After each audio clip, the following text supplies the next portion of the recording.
Donald Trump is a fraud.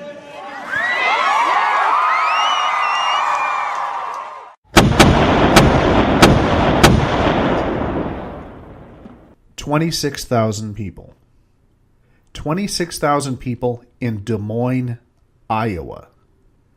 26,000 people in Des Moines, Iowa marched on the state capitol to give voice to their brothers and sisters, to tell Herr Gruppenführer that his hateful rhetoric will not be ignored, that his misogyny will not be ignored, that his flagrant violation of ethics will not be ignored, that we, the American people, will not be ignored.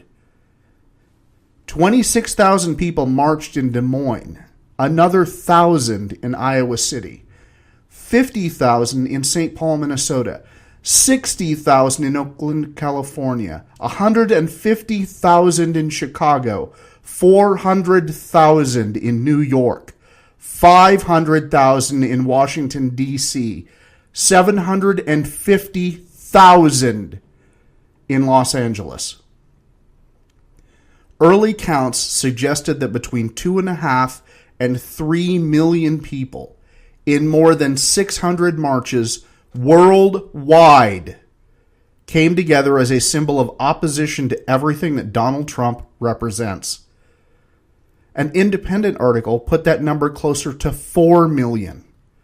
By any measure we've seen, the Women's March is likely the largest organized peaceful protest the United States has ever seen. The right's immediate response was to unleash their attack poodles on these women.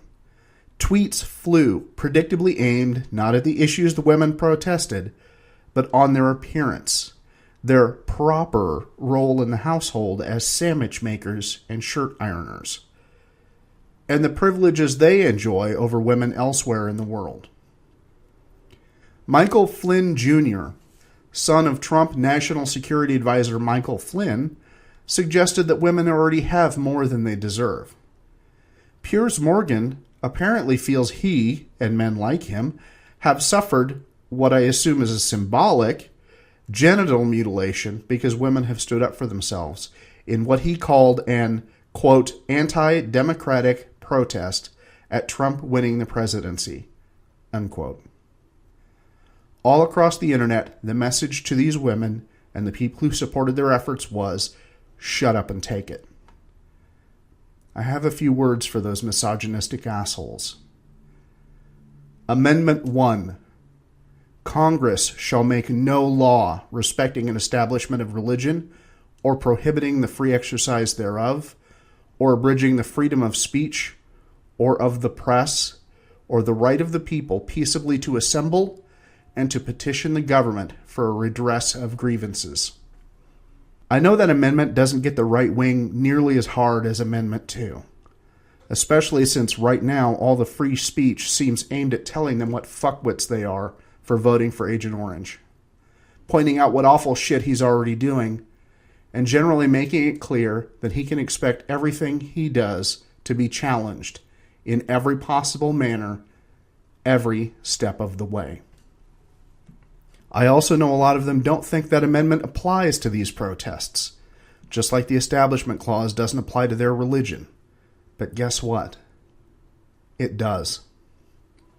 Not only did they wish to, quote, petition their government for redress of grievances, end quote, they peaceably assembled.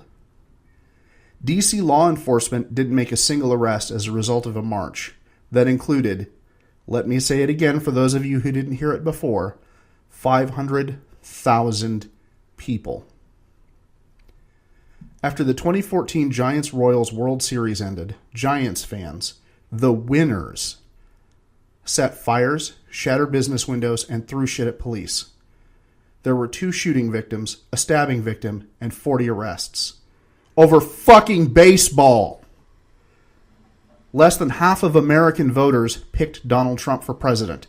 His proposed cabinet is a swamp full of multimillionaires who are now in charge of the industries they profited from.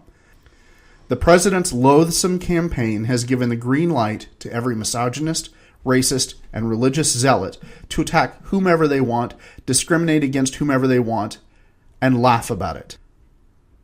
But it hurts the right's feelings when millions of people get together to peacefully protest the institutionalized mistreatment of them that's already started. It makes the right wing angry that these people dare to dispute the legitimacy of the president. And it makes the right look like the cowards they are when they rely on attacks using personal appearance and gender stereotypes, because maybe deep down they know they're on the wrong side of history. Again. The sleep of reason brings forth monsters. I'm a whiner, and I keep whining and whining until I win. Maybe somebody will rise up. We must not confuse dissent with disloyalty.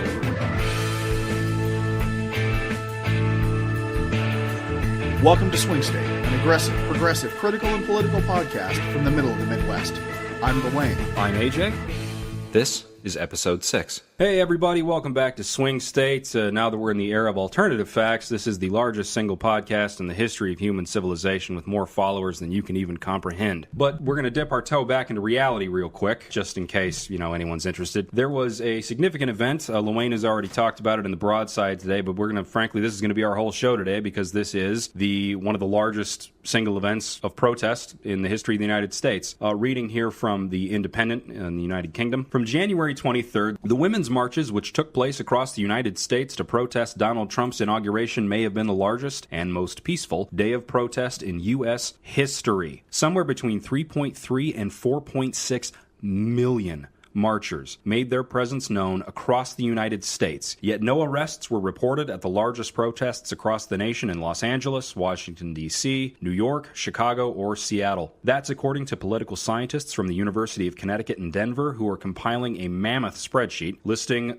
March turnouts from the roughly 500,000 that demonstrated in Washington to the single protester who picketed in Show Low, Arizona. So this event, I was unable to attend physically. Unfortunately, I had some work to do, but I was all over social media that day covering and watching everything I could find about it. I had tweeted out to several people over the course of the last month or two. I've been anticipating this day for a long time. I had said on many occasions that I hoped this was a historic moment, that this was something that we would all look back and remember, and that it would be one of those things that sort of enters our cultural zeitgeist and serves as a model, something that we all look to as a time of how did we get something done, how did we get something started, that this day would be like that. I was fucking blown away. I had no idea it was going to be like this, and I had no idea that it was going to dwarf Agent Orange's paltry little inauguration ceremony. It seems that LA alone had 3 times the crowd of Donald Trump. You mentioned that you hope for it to be successful, etc. You need to hope for more shit because that really worked out this time around. I'll get on that. Keep I do have a wish list as it relates to Donald Trump. We'll unfurl that in the weeks to come. Actually, I shouldn't be amazed, but I kind of was to see those numbers initially. I couldn't believe it, particularly when we're not talking about just protests in the United States. We're talking about protests literally all over the world, every fucking continent, and that includes Antarctica. There were people down there protesting our president. There were penguins, little pink hats. This was crazy. I mean, like I said, I expected a turnout. I did not expect the largest protest in our history to be delivered against Donald Trump. How must this guy be feeling as he finds out that every woman in America rejects him, and if any of these gifs we're seeing running around the internet, his wife ain't too happy with him either. This guy has lost women. He's lost them. They're gone. Well, how do you think he feels? I'll tell you how he feels. Pretty fucking small, and he hates it. And you know how you know that he feels fucking small? Because he sent his drone out to go tell everybody how fucking huge he was. This was the largest audience to ever witness an inauguration. Then Conway came out with her fucking alternative facts. Let's talk about that for just a second. I didn't want to derail off this, but alternative fucking facts. It's hard to ignore this one. It seems like the lead story. Actually, the lead story today should have been that 2016 was the hottest year on record again 3 years in a row. But moving on to, more terrestrial matters. Our propaganda minister, KellyAnne Conway, she said the following. Sean Spicer, our press secretary, gave alternative facts. What do you even say to something like that? It seems almost like a joke for me to say it, but the first thing I thought of when I heard that term was fucking 1984. Yeah. And I know that seems like everybody's go-to with that type of shit, but that's the type of language you expect from fucking Big Brother. Yeah, I've actually, I'm not sure if I coined it. I'm the first one that I know of to use it, but I've started to use the term Trumpwellian. Instead of Orwellian, it's Trumpwellian. I'm stealing that. I actually think of Animal Farm, freedom is slavery, ignorance is strength, I must work harder. These idiot nonsense phrases have leapt off the page into Propaganda Minister Conjob's repertoire, and she goes on live television to try and convince educated people that there are facts and then alternative facts. No, a fact, I'm going to use Aron Ra, the atheist activist, his definition, facts are that which is concordant with reality. If what you're spouting is not concordant with reality, it is fiction. If you're doing it deliberately, it's a fucking lie. And then after that Trumpwellian display of language from the propaganda minister, then Sean Spicer comes out to Trump-splain what she meant. I think sometimes we can disagree with the facts. Sure, Sean, you can disagree with the facts, but it doesn't change the facts. And that's the part you still don't get. The facts are the facts. To bring this back to the contextual reality here, a reporter was basically stating, based on their sources, that initially after the Women's March, Donald Trump was getting increasingly visibly irritated throughout the day when he was learning of these protests. So he then sends Sean Spicer out on, I think it was Saturday, to say This was the largest audience to ever witness an inauguration, period, both in person and around the globe. And then they come back and they're basically whining that they have been called out for stating falsehood after falsehood after falsehood. Sean Spicer's first appearance before the media in his role as the press secretary was to lie. And then he comes back and they get all defensive and they start making up Alternative facts. and alternative realities because they can't handle the thought that they're being called on their bullshit. And all of this is related to one of the stupidest, pettiest, most trivial bits of information imaginable, which is the size of the crowds. Now, yes, I mean, the size of the crowds are significant to me because of how many people turned out to protest Donald Trump, but why would you feel the need to lie about that? And how in the hell did you think you were going to get away with it? Why would you need to lie about that? Because you're a petty child. Because you're a petty child who doesn't like being shown up. Because you're a petty child who doesn't like being shown up by women. Oh man, that's just got to sting. That's got to sting him so bad. Good job, ladies.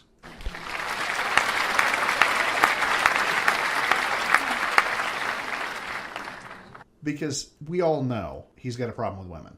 You're right. We all know he's got a problem with women. I think that's fairly obvious. We're not even talking about the really obvious shit like grab him by the pussy. If you watch any clips of him interacting with Melania in public, this is his wife. This is the mother of, well, one of the mothers of one of his children. And he appears to treat her like some sort of functionary. Like a prop. Yeah, oh yeah, there's one little clip, if you're listening, if you can go find it. Trump, he's in front of a crowd, I think it was on Inauguration Day, and he says, Melania, would you like to say a few words? She shakes her head no, and then he assertively gestures at the platform, and then she just sort of sheepishly walks over while he stalks away. The man has spoken, okay? In his world, the man speaks. The woman listens because he pays the bills and he gets the mani-pedis and whatnot for her. And so he views her as his property, essentially, it seems like. I mean, just based on the video I can see, it doesn't look like Donald Trump has a whole lot of care for Melania in his heart. He seems mostly to just need her to do things, like Lewayne said, as a functionary. Back to the main point. Up to 4.5 million women told Trump to go fuck himself. And they did it in no uncertain terms. And to again state, I personally have never seen anything like this. Like I said last week, I think it was, I have a pretty high threshold for shock and amazement. But every day, it seems like in this in this election cycle now turning into the presidency, there is something new and exciting every day that shocks and even amazes me. And the fact that this many people showed up to tell a guy to go fuck himself. I mean, yes, it wasn't the entire point of the protest, but I mean, that's the main takeaway Trump got from it. Well, yeah, because let's be honest, what are they marching about? Okay, because that was one of the arguments I kept hearing. Was, what do they actually want? Well, at their core, they want everybody to know that Trump's a fucking asshole. Yeah, how about starting with some fucking respect? Maybe they want that. If you noticed, if we haven't mentioned it enough, all 7 fucking continents, okay? This is not just privileged women in America, which is one of the things I heard. This was women and the people who support these women around the world. Why? Because what Trump does doesn't happen to just us in the U.S. It happens everywhere. Some of his first executive orders were to essentially turn Obamacare over to the states. So if you're in one of those red states that didn't bother to expand Medicare or Medicaid, I don't expect things are going to get any better for you. So long, Shirley. There it went. There went your chance for health care if you were a poor person in a red state. Hope you waved goodbye to it. Another of his executive orders was related to fucking mortgage rates, which, without getting into all the specifics of it, basically means if you were poor and you were waiting for that rate to drop so you could maybe get a house, keep waiting. It's not happening now. So already he's working to hurt the people of America. And I'm pretty sure some of them voted for him because it's the middle and the lower class that are going to get hurt. And all we kept hearing about was the dismissed working class whites. Who do you think that's going to affect? But again, this is what he doesn't affect just the people of the United States. The next fucking thing he did was reinstitute Ronald Reagan's goddamn global gag order, which at the end of the day basically means, yeah, women's health care around the world doesn't matter. That's what it comes down to. It's tied to abortion, like all of them fucking are, but the end result is the same. Underprivileged women throughout the world who could be getting health care, who could be getting help from us, will not be getting it because they mentioned the word abortion somewhere in their material. That's what you got so far.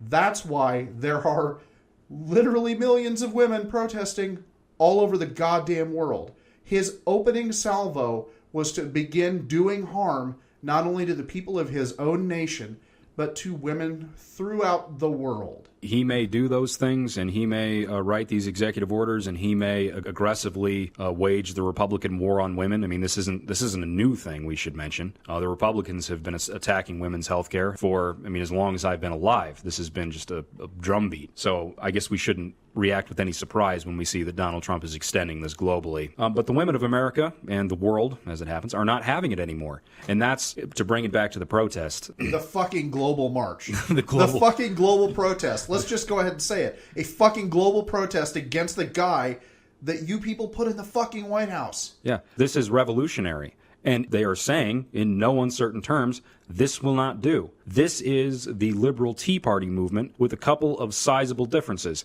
One, these people aren't insane. These women are actually pretty educated, and this protest was quite something to behold, both from an organizational and an actual impact standpoint. And two, I don't think those ladies that were out in the street, those 4.9 million, are the ones who were watching at home and cheering them on who couldn't be there for whatever reason. I don't think they're going anywhere. I don't think they're going to go home the next day and just be like, well, I did my political thing, and now I'm just going to, hibernate until 2020. I'm pretty sure that we have just seen an army of activists unlike anything, maybe since the civil rights era. We have a group of committed women and men who are going to push back against the agenda of this president. And they're going to do so. Why? Because, well, it's in their interest to do so.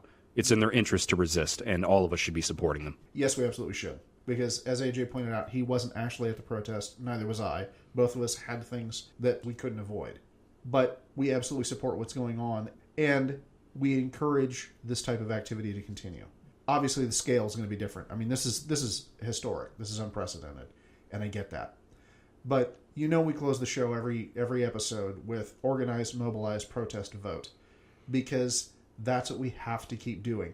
We have to keep the momentum. We have literally millions of people all over the world willing to stand up to Agent Orange. We need to keep them doing that. We need to be doing that. We need to help them do that. There are people who obviously couldn't be at the protest who absolutely support what's going on. We need to encourage them. We need to do everything possible to stand in his way. We have to. This is not a bunch of Tea Partiers who are mad because, frankly, there's a black man in office. Who's going to give them health care? This is people protesting legitimate concerns. And this isn't abstract. This isn't Obama's going to come for your guns, even though he never said anything about it and never actually did anything about it. This is, he actually did do shit already. Oh, and ladies, he is on record as saying that, women who have abortions, that there has to be some form of punishment. For the woman. Yeah, there has to be some form. So if you're thinking this is hyperbolic or that this protest is, just overblown anxiety or, pettiness, it's not. This is a legitimate resistance movement now. That's what all this is. That's what the protest is. That's what you're seeing in the media. We have entered the phase of resistance to this authoritarian regime, the way that he's running press conferences, the way that the people he's surrounded himself with, the way that he asks his press secretary to come out and gaslight the American public to try and make them doubt their own eyes. It was plain to see that Donald Trump's crowd was pretty sad, especially when you saw the side-by-side comparisons the next day with the media. Instead of just accepting the reality of it, Donald Trump attempts to subvert reality, to provide alternative facts. This is madness, and we all need to be a part of this resistance. And I think the Women's March was the best possible thing that could have happened to channel the resistance that was already there, and hopefully to establish a kind of beachhead for what's going to be coming forward, including more protests, including different ballot initiatives and different, sort of organizational things that are going on in different states and at the national level. Like Lewayne said, this is momentum we absolutely have to keep. And in fact, we have to ratchet it up. It can't ever go back. We have to only go forward, and we have to find new and better ways to get in his craw. These protests were the opening salvo of what has to be a war against Trump. Because all of the shit that the right thought or claimed or believed or conspired to talk about with regard to Obama is shit that Trump is actually doing. With the possible exception of the fucking guns. All the tyrannical bullshit that they claimed Obama was doing has already started under Trump.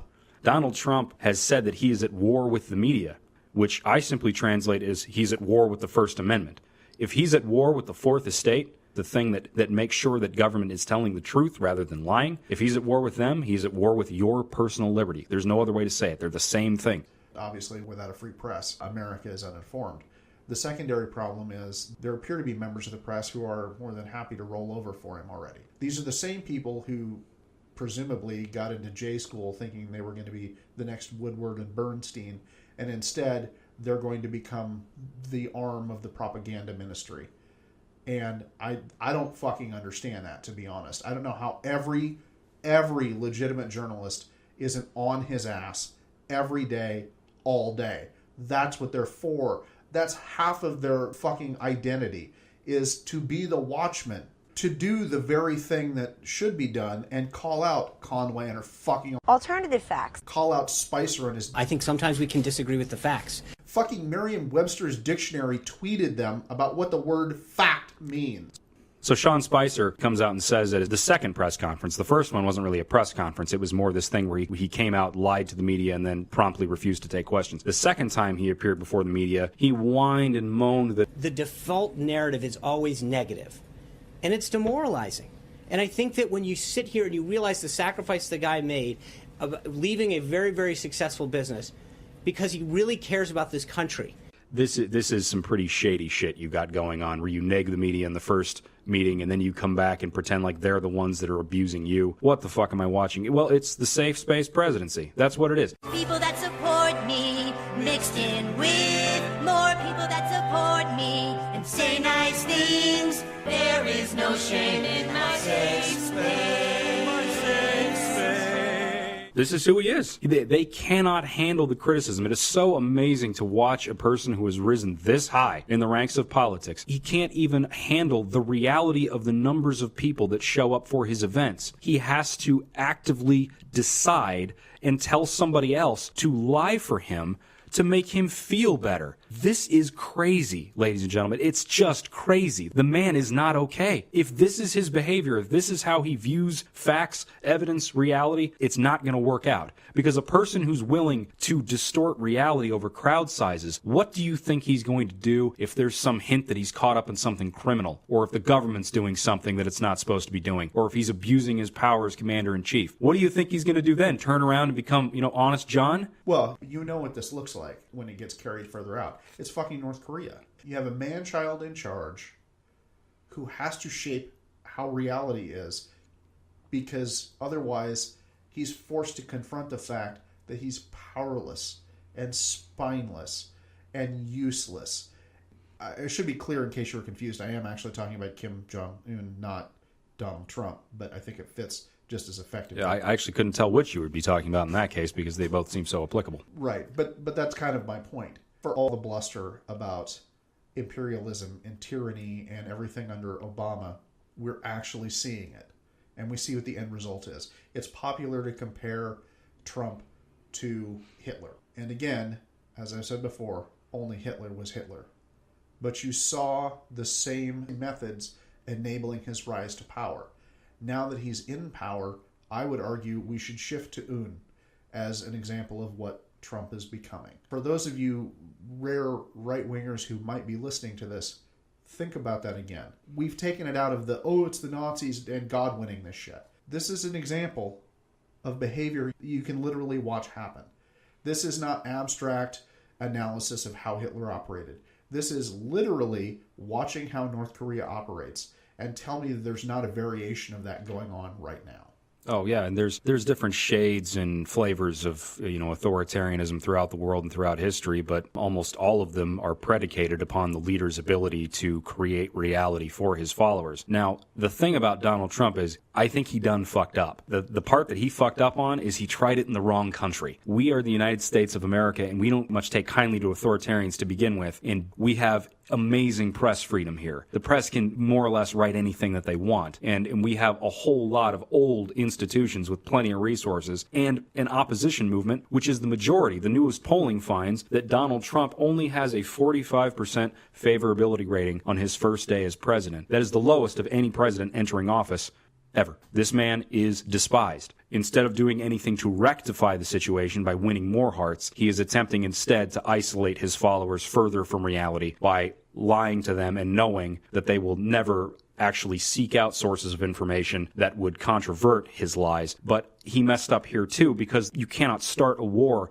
with this many different outlets and then just expect to turn around the next day and, oh, ho-de-do, it's fine, I'm your best friend again. I don't really think Donald Trump has much of a strategy here, at least not one that's likely to be effective. Yeah, I think effectiveness is the big issue.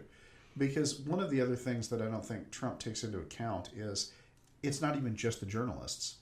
Almost weekly, he's bitching about Saturday Night Live. Saturday Night Live, it's a fucking comedy show. And what is Saturday Night Live going to do in response to his criticism? Alec Baldwin is going to be hosting the show as his Donald Trump character, and he's going to be doing the whole show this coming Saturday. Good job, Donald. You really took care of that one. Man, you're a sharp fucking negotiator. Woo! Show me again your talent. I will say one thing, though, and this is probably one of the few positives I could say about Trump, is that he is, in fact, a job creator because he's given Alec Baldwin a job for at least the next 4 fucking years. So that's one of the elements I don't think Trump and his minions took seriously enough into account. The United States, as it is right now, still has access to information. We literally have a method by which we can petition the government for information, the Freedom of Information Act.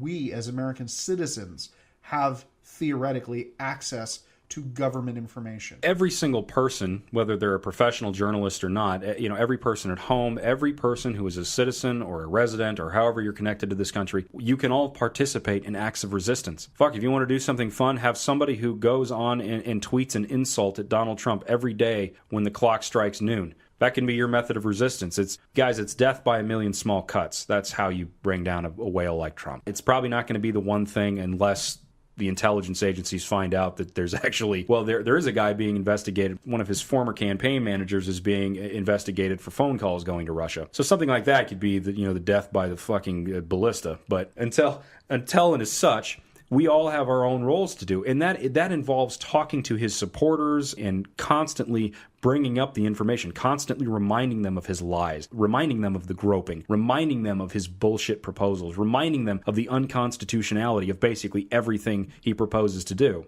And if nothing else, the other thing you have in that arsenal, remind them of what he's doing to them more than anything else. People tend to listen to their pocketbook pretty close. We mentioned earlier in the episode momentum, and we mentioned before that we weren't able to literally participate in the protests. We recognize that not everybody has the ability to do that for whatever reason, but those small cuts do matter. The lunchtime insult tweet to Trump, fucking memes, anything you can do. You have the internet, at least until they kill net neutrality. And you have a phone. Call your congressman and tell them. Ask him, what's going on in that town? Why in the world is some crazy man lying at press conferences claiming he's the president? This is unacceptable. Just call your congressman and tell him that. Call them every day. They got a new best friend. Hey, congressman. Hey, it's me again. It's your best friend, AJ. Hey, congressman. It's me again. Pick up the phone and call. Guys, every single phone call you make is a part of the resistance. Every time you tweet something against Donald Trump, it's part of the resistance. Every time you remind them that, guess what, schmuck, you voted against your own pocketbook, that's a part of the resistance. And it just keeps going and going and snowballing and snowballing. The way the Tea Party just went and went and went. We've got to do the same thing, only our ambitions are actually legitimate. There's no other way to say it. Our grievances are legitimate. This isn't, oh my God, he's the wrong color. I mean, orange is not necessarily the greatest color for one's president. My issue is not his skin color. My issue is the fact that he went into office intentionally planning on harming the people of the United States. And again, this is not hyperbole. This is not conspiracy. This is not Alex Jones level Pizzagate shit. He literally did that in his first day in office. He immediately began to dismantle shit that people need to make their lives better. And he has no credibility whatsoever. He's, like John Lewis said, he's an illegitimate president. He is. He wasn't even elected by the majority of people in this country. He has no mandate, and yet he treats the women of this country, he treats the media in this country like shit. Like he has some big dick to swing around. Guys, in a democracy, you only have a big dick if you have a majority. He doesn't have that. He has it, I guess, on paper in the Congress and in that way. But even that, guys, it doesn't matter in the end, because if your congressman gets 10,000 phone calls about the ACA, you seriously think he's going to turn around and be like, oh, okay? Probably not. Because that's the difference. Yes. Has he filled the House? Has he filled the Senate? Sure. But those people in office have to listen to you. They work for you. That's the point. And they may not agree with you. They may not want to do what you want to do. But they can't avoid an entire state calling them and telling them, no, we're not doing it that way. No, you represent me. You don't represent just him. You represent me also. And it's important to me that this thing happen or this thing doesn't happen. And you have to tell them why. And you have to make it mean something. It has to be real for them. Because until it is, they don't give a shit. At the very least, if they turn around and do the very things that you're telling them not to do, they will do so knowing that they are going to be throwing off votes because they were told that. So there won't be any excuse when it comes to Election Day. You'll be able to then campaign on the fact that they did the very things that you asked them not to do for very specific good reasons, and here are the terrible, awful, horrible results thanks to their vote. What better way to indicate that a representative is not representative than to literally be able to say, I asked them, I begged them, I pleaded with them not to do this thing because it would hurt whoever it would. And they fucking did it anyway. That's the best anti-campaign slogan you could have. They fucking did it anyway. They intentionally hurt people who are important to me. They intentionally hurt me. And they did so against the stated wishes of their constituents.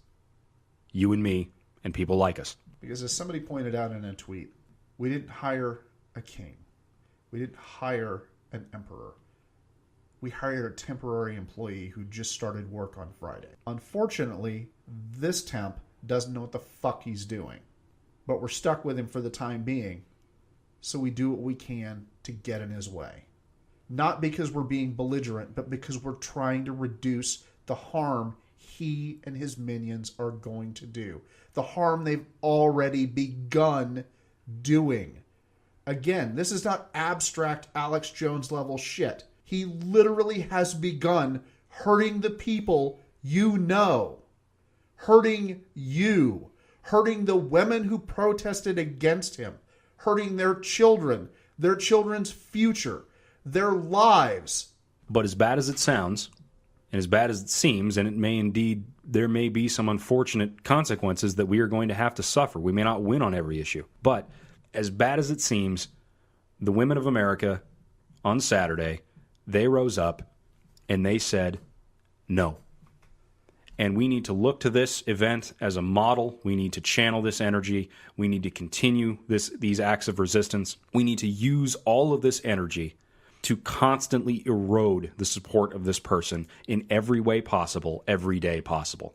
He is not legitimate. He is despised by everyone. And if he attempts to govern on the will of the minority in a democracy, there is necessarily a price to be paid. Keep your chin up, and until next time, organize, mobilize, protest, Vote.